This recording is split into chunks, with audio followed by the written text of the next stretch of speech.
There is no tomorrow. There is no tomorrow. There is no tomorrow. Welcome to the show, Ernesto Tito Mercado. And I'm not going to call you a prospect. I'm going to call you what you are. You're a contender at 140 pounds. So I just want to say welcome. I'm glad you're here. Well, I appreciate you, man. Thank you. Absolutely. So Tito, you just headlined a show on DAZN.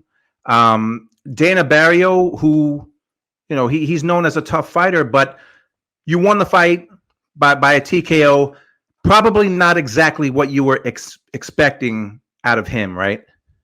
Yeah, most definitely. I mean, I've seen his previous fights. He goes in there and, he goes in there. He tries to knock your head off. Man, he has an awkward style. He'll wait to explode. But I've seen the fight with Ryu. He threw a lot more punches. I even seen him hurt him a couple of times. So I was expecting him to come forward and try to throw some punches to catch me. But unfortunately, we didn't get that from him.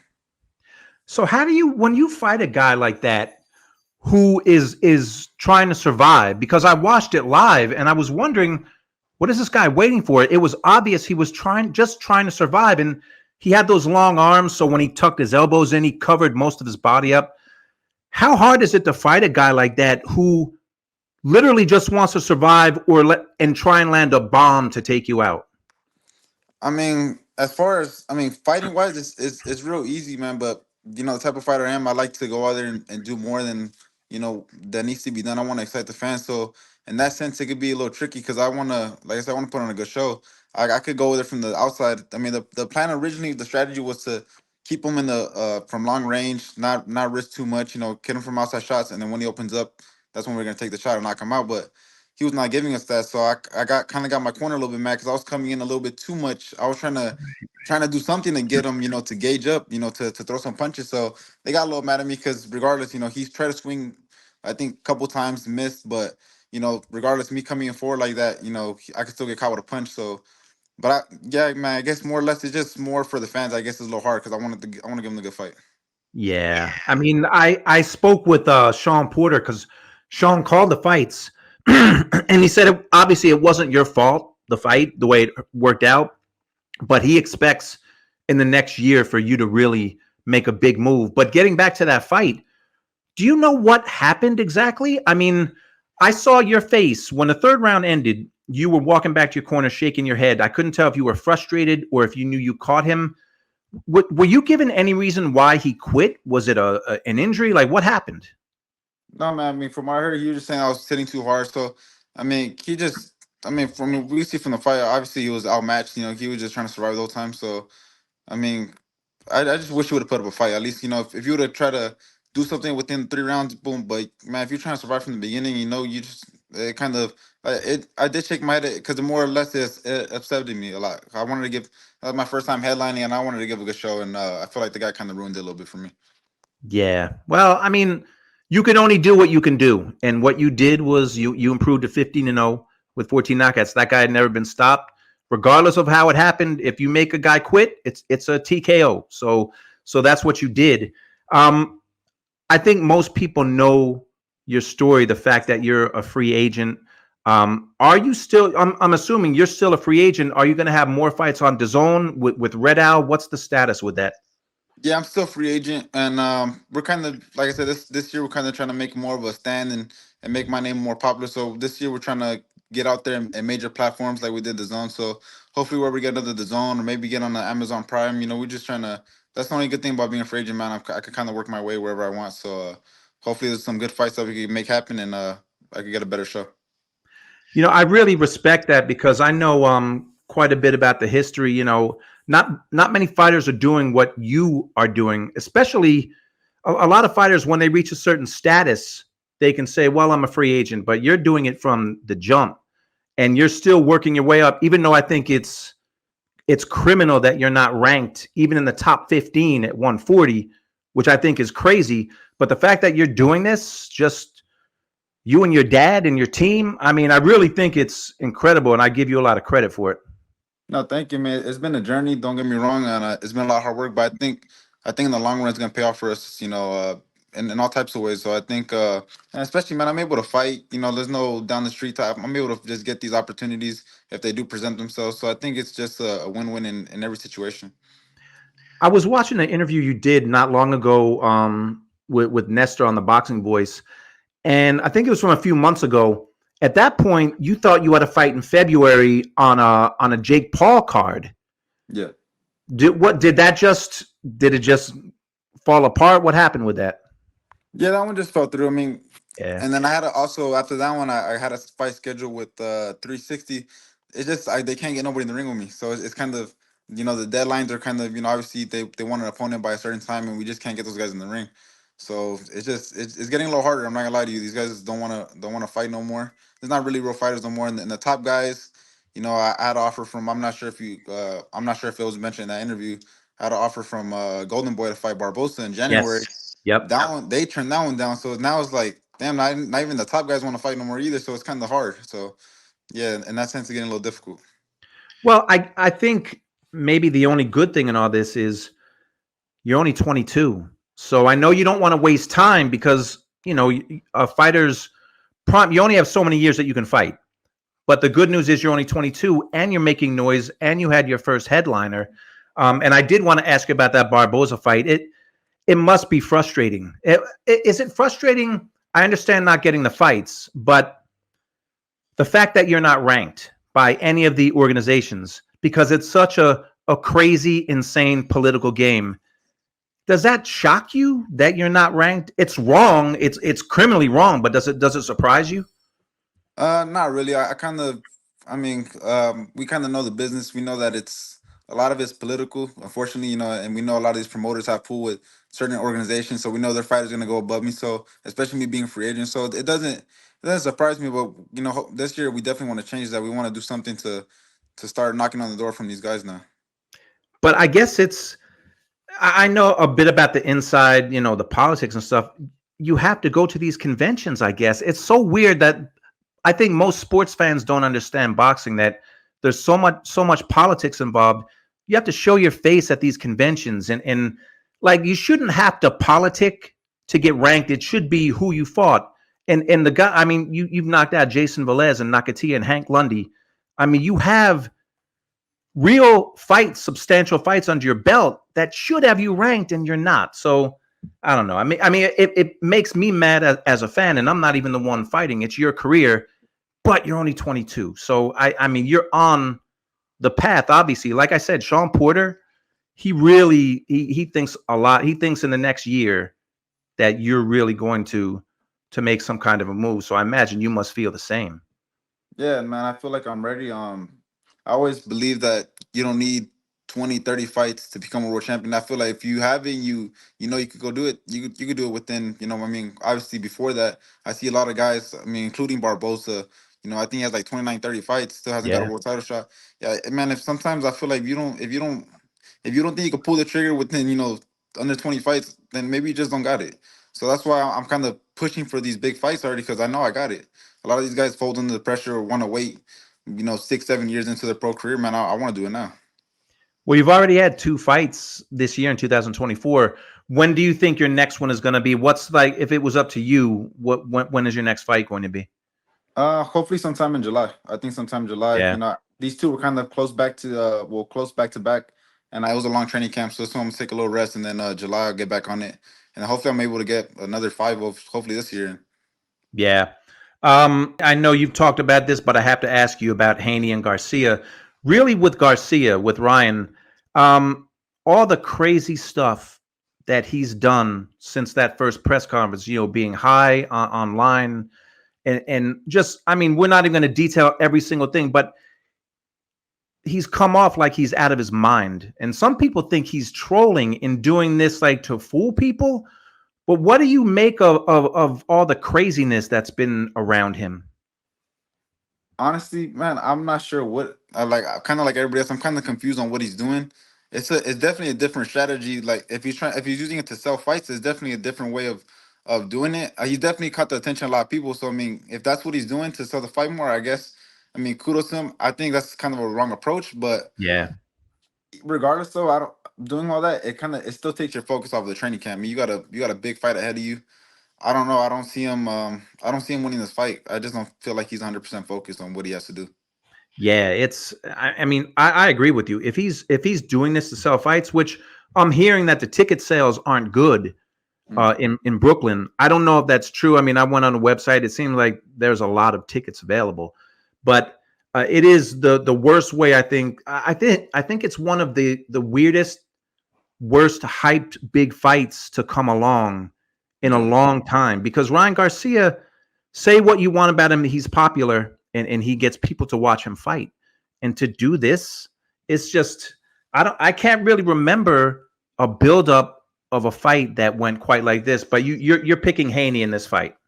Yeah, most definitely. I'm picking Haney. I mean, I mean, from what we know he's a hard work, dedicated type of fighter. So I feel like he seems like he's 100% focused into the training camp. Garcia looks a little off. So I mean, and I mean, if we look at the track records too. I mean, Haney, every time he fought a good fighter, regardless controversial with Lomachenko or not, he still won. You know, Right. Ryan, when he fought a good fighter, doesn't pull through. I know you fought Keyshawn Davis. You have a history with him in the amateurs. Do you have a history because you're younger than all these guys? But do you have a history with anyone else? Any of the names that people recognize? So I never actually got in the ring with Keyshawn. We just had that controversy where I was trying to get in the ring with him. That's So right. That's so right. so unfortunately, I never got to share the ring with him. But no, I mean, as far as controversies from the amateurs or stuff like that, it's really just him, you know. And it's not so much with him either. That's the worst part. It's more with USA Boxing, but since he's the one that took the place of me, somebody got to pay for it. So, and you know, he unfortunately he's only one boxing, so he gotta take the blame. Well, I mean, right now, technically, you guys are in different weight classes, but even if you were in the same weight class, I don't see Top Rank rushing to get him in the ring with you. And I guess that's what you were talking about. It's frustrating because you're not aligned with a promoter, so they can't even keep it in house to make a big fight. Which again, it's one of the problems of boxing. But you're in what I think what most people believe is the best division in the sport. Um, who is your top guy at 140 if you were doing your own ranking? Um, I would probably say just Devin, just because he's the only one that hasn't been beaten yet. You know, all the other guys have a loss. All the world champions literally have a loss. So, I mean, technically, if a guy has never been beat, there's no blueprint to technically beat him. I mean, you got to give it to the guy, right? So I think Devin Haney for sure. He seems like the most dedicated. Teofimo, he has too many off nights for me. Mm. Sometimes he talks a little crazy like Ryan. Um, you got Sabril Matias, tough guy, but he just comes forward. Not really, no real skill ability. I feel like that's a perfect fight for me. What's him call it? Fight wise, I think he's just perfect for me. He fits my style. You got Isaac Cruz, Hmm. also limited in skill ability. He's just gonna come forward. Great fight. Devin Haney, good boxer, but I don't know. I feel like he's missing something. But out of all of them, I think he's probably the best one. What did you make about Pitbull? Because I want to talk a little bit about 140 before I let you go, because since that's your weight class. The Pitbull Rolly fight, I think that went the way a lot of people thought it was going to go based on Rolly's track record. Like you talked about record. He lost his biggest fight against Tank and may have lost that fight against Barroso until Tony Weeks bailed him out. Yeah. So did the Pitbull Rolly fight go the way you thought it would? Yeah, it did. I thought maybe Rolly would be able to maybe catch him too in the I did process. too. I'm not gonna lie to you. I thought he had a chance of catching him. And don't get me. There was times where he looked good. You know, moving around. You know, well after he got clipped, he looked good. He looked like he was kind of stopping the momentum of Cruz a little bit, which kind of concerns me for Cruz because you know once you get. I mean, Rolly's not really known for a good boxer. So what happens when he fights a good boxer? I think Cruz gonna run into a lot of problems. But no, yeah, it did go the way I expected to. Not in the first round though, but yeah, I expected Yeah. Rolly to hit him with a good shot, but. Yeah, no, I mean, it went the way it's supposed to. Cruz was always going to win that fight. I'm with you. Like Cruz is not a big guy. And I thought, well, he's moving up in weight to Rolly's weight class. And I was like you. I thought, if Rolly can catch him, maybe Cruz has never really been hurt. I've never really seen him hurt. But Rolly did catch him with shots, Yeah, but he had no effect on him. right. And I think I don't know. Like I said, man, I just don't think Rolly's a good ball. I don't think he really can pinpoint shots or can create openings. I didn't see no feints from him. Yeah. But I do believe that Cruz is a he's a good fighter. Don't get me wrong, but also limited skill. But I feel like if I fought him, I feel like I could create some openings and maybe put him out too, because he's not the biggest defensive guy. Right. Yeah, he does get hit, but he's showing a good chin. You brought up Subra Matias. He's a guy that complains about nobody wants to fight me. Nobody wants to fight me. So maybe at some point, I don't know when. Maybe that's a fight because you said that's the fight you think would be the best style wise for you. Yeah, I mean, don't get me, they're all perfect, but I'm saying specifically him because everybody keeps saying he's the boogeyman. Boom. Yeah. So I mean, somebody got to beat him. I mean, so I don't know what people are so scared. I don't know if it's how tough he is. I don't know what people. Maybe just because he's not marketable. Maybe that's why no one wants to fight him either.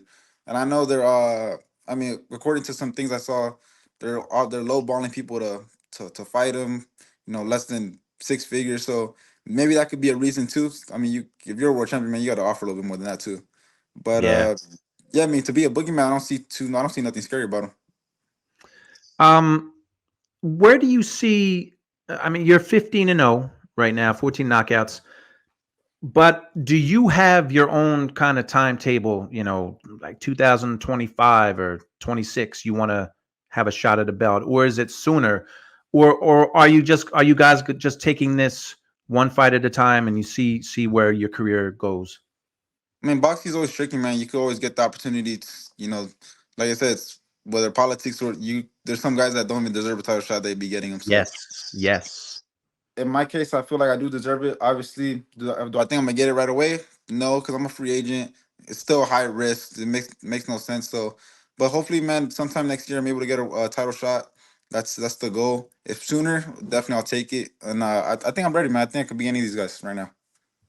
Are you and I'm sorry if I asked this before and you answered it, but are you looking to sign with someone? Do you want to stay a free agent? I mean, I imagine at some point you might have to do like a 2-fight deal with someone to get a title shot. I hope it doesn't come to that.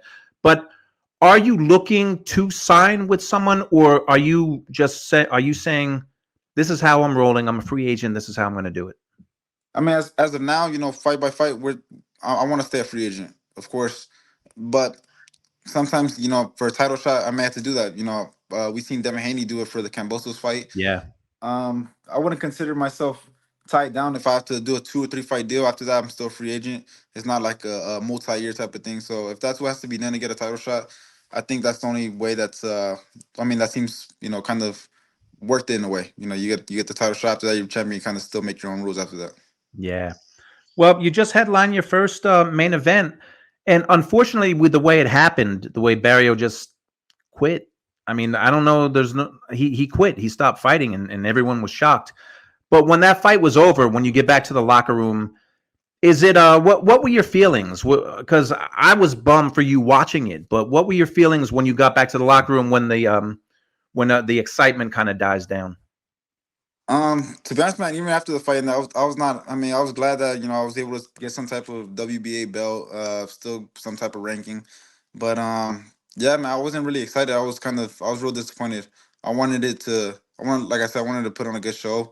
I even did more than I was supposed to. My corner, I was trying to engage the fight through. I did as much as I could to get it happening, but yeah, man, I was just real disappointed, to be honest with you. I expected a lot more from him, a lot more out of the performance, and yeah, but like I said, hopefully, I know a lot of people. I've seen articles and stuff. They seen it, that I was trying to engage and stuff. So Yeah. I don't really take too much out of it, but hopefully the next fight I'm able to get somebody that's willing to go there and engage with me. So that fight was a week ago. We're talking on a Friday, so it was a week ago. When the fight was over, what do you normally do post fight? Because everyone sees what happens with a fighter training before a fight, but they don't see what happens after. Did you go away for a few days? Did what's? I know you're very active, but that fight was on a Friday, so Saturday, Sunday, Monday. Did you allow yourself to relax a little? Did you go anywhere, or was it right back in a training mode? Yeah, I mean, we're still in Texas for I think like a day or two after that. We're just relaxing, just eating like a team, and then yeah, man. I mean, usually sometimes I take trips after that. Sometimes I don't. For this instance, I didn't take no trip. We're just kind of relaxing, and I want to get back in the gym already. Like the last 2 fights I had, The first one ended in the second round. This one, third round. I haven't really been getting too much work. I think I need to get back in the gym and work on for the next fight already. Yeah. Well, you're 5'10". I mean, you're a big 140 pounder. You're only 22. Uh, do you think your body's going to let you stay at this weight long enough to become a champion, or do you think you're going to have to move up sooner than rather than later? No, for sure. I think I have enough time to be champion at 140. Um, Hopefully do a couple of defenses. If not, worst case, I know I could win the world championship and then move up to 47. But for sure, I know my first title will be at 40. There's just so many good fights to make at Yeah. 140 pounds. I mean, you're in the best division. There's 4 champions right now. So I'm hoping that you get a shot. But first of all, you have to get ranked.